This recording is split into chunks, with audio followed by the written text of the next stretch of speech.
Ya nos acompaña aquí en el estudio la maestra Ischel Guadalupe, experta en derechos humanos, justicia social y violencia de género, entre otros. Maestra, bienvenida como siempre, muy buenos días. No, muy buenos días, muchísimas gracias por seguir creando estos espacios donde hablemos sobre violencia de género contra las mujeres. Y pues vamos a hablar obviamente de violencia de género y vamos a hablar del peor extremo de la violencia de género el día de hoy. Y en el contexto, pues, de que recientemente, lamentable y tristemente, maestra, pues las noticias han estado plagadas de más casos de feminicidios y de situaciones que frustran, que indignan, que lastiman a la comunidad de una manera terrible. Y, por ejemplo, y ya para pasarte la voz, nada más recordarle al público uno de los casos más recientes. Si se me está escapando alguno de los más recientes, una disculpa, pero además de que uno es mucho, ahora imagínate la estadística que tenemos en México y en Baja California peor, pero pues de esta jovencita de apenas 14 años que pues la engañan a través de redes sociales, es como establece comunicación con su el agresor, con su agresor, que termina siendo la víctima de feminicidio, ¿no? Entonces, un tema además, maestra, durísimo.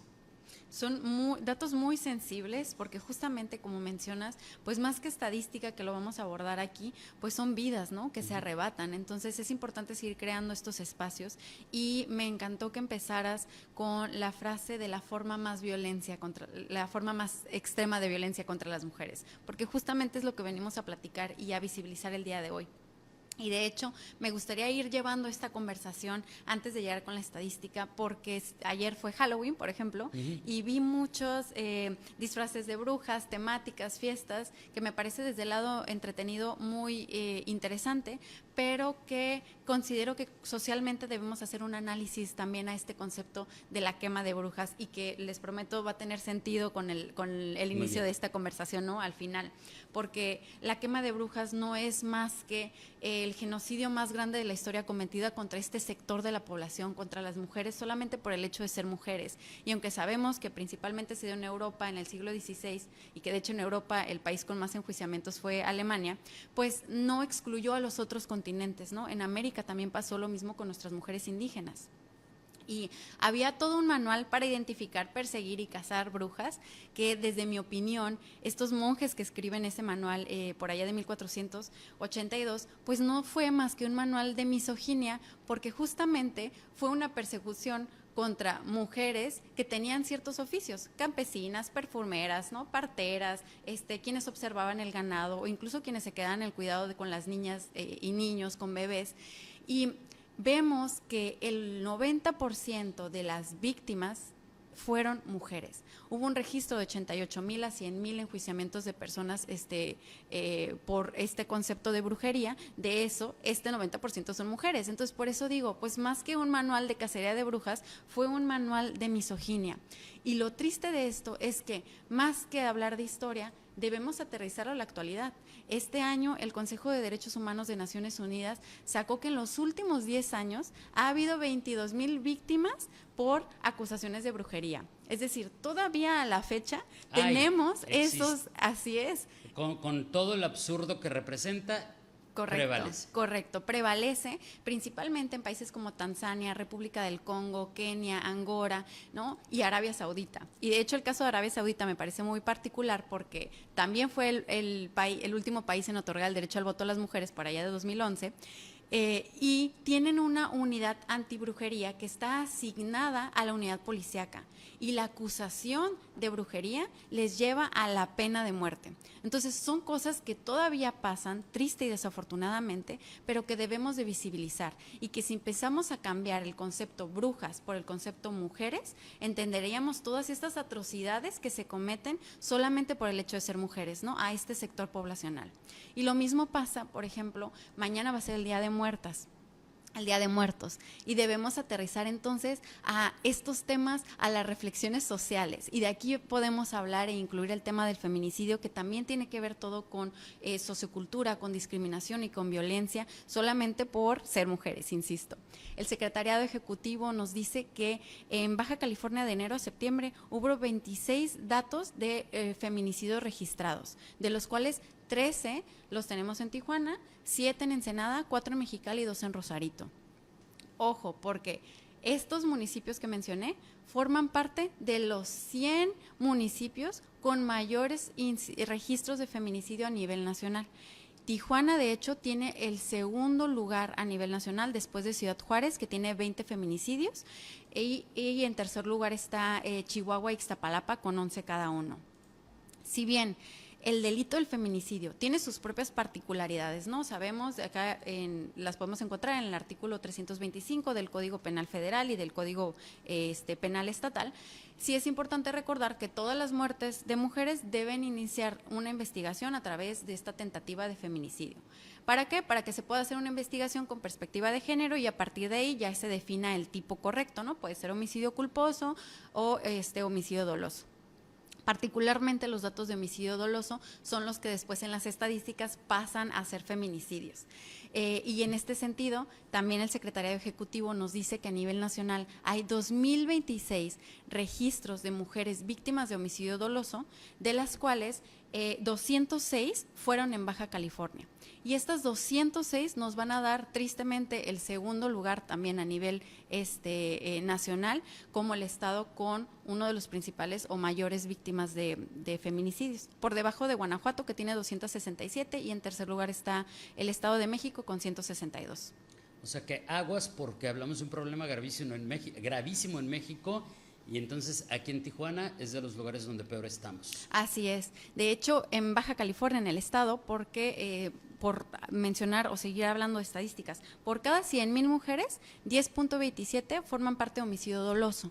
¿Por qué insisto con el homicidio doloso? Porque todavía tenemos áreas de oportunidad a nivel de investigación, a nivel de ministerios públicos, en donde deciden registrarlo así incorrectamente, aunque más tarde los pasen a feminicidio. Entonces es por eso que siempre que hablamos de feminicidio tenemos que identificar ambas cifras para ver entonces cuáles son las estadísticas de muertes violentas de mujeres en general.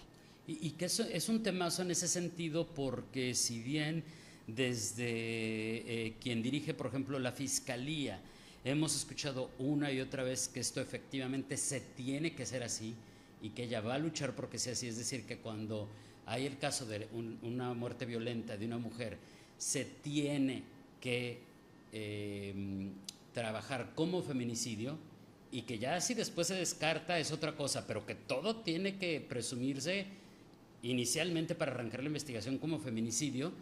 Después nos encontramos que pues, los que están en las otras partes del organigrama no lo hacen así, maestra. Entonces quiere decir que también pues prevalece, no sé, la costumbre, la misoginia, el sexismo, la ignorancia, la falta de capacitación que en esos mandos medios. Sí, pero sí es importante que haya liderazgos con perspectiva de género, justamente porque generan esta cadena de reflexiones y por supuesto que van a darle el estilo, vaya, a la forma de trabajar, ¿no?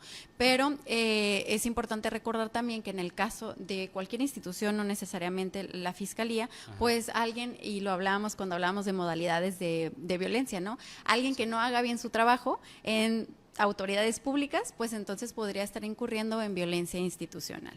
Oye, me gustaría regresarme un poquitito ¿sí? Al tema de feminicidio versus homicidio, porque, digo, ya sabes, todo este asunto de, no faltan estos discursos misóginos de ¿por qué feminicidio y cuándo van a legislar el homicidio? Así como que nada más, no te pelees, pero bueno, y de hecho cuando platicabas de la historia me hizo recordar esto que de repente ponen como meme, y que no es meme, es realidad. Cuando en estas épocas que nos contabas una mujer resultaba talentosa en matemáticas, en física, en ciencias, no decían, qué buena persona que está desarrollando esto para beneficio de la comunidad. Dicen, es mujer y sabe eso, es bruja, quémenla. Y la quemaban viva. Eso Eso fue realidad. ¿Por qué lo hacían?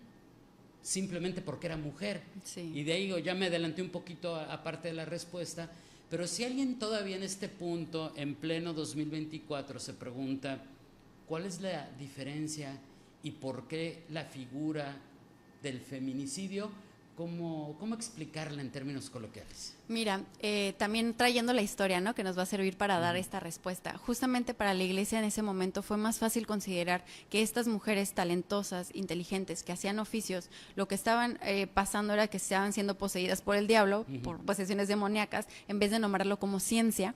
Esto es toda una presión que viene de la iglesia en este momento, ¿no?, en ese momento de la historia. En este momento lo que tenemos que luchar es justamente con estos pensamientos individuales que de pronto no necesariamente quiere decir que surjan con maldad, si lo puedo expresar, sino que de pronto viene también desde el desconocimiento y también desde muchas situaciones de violencia, porque efectivamente México en general pues tiene una cultura de violencia y entonces dices, pues sí, pero violencia sufren todas las personas, ¿no?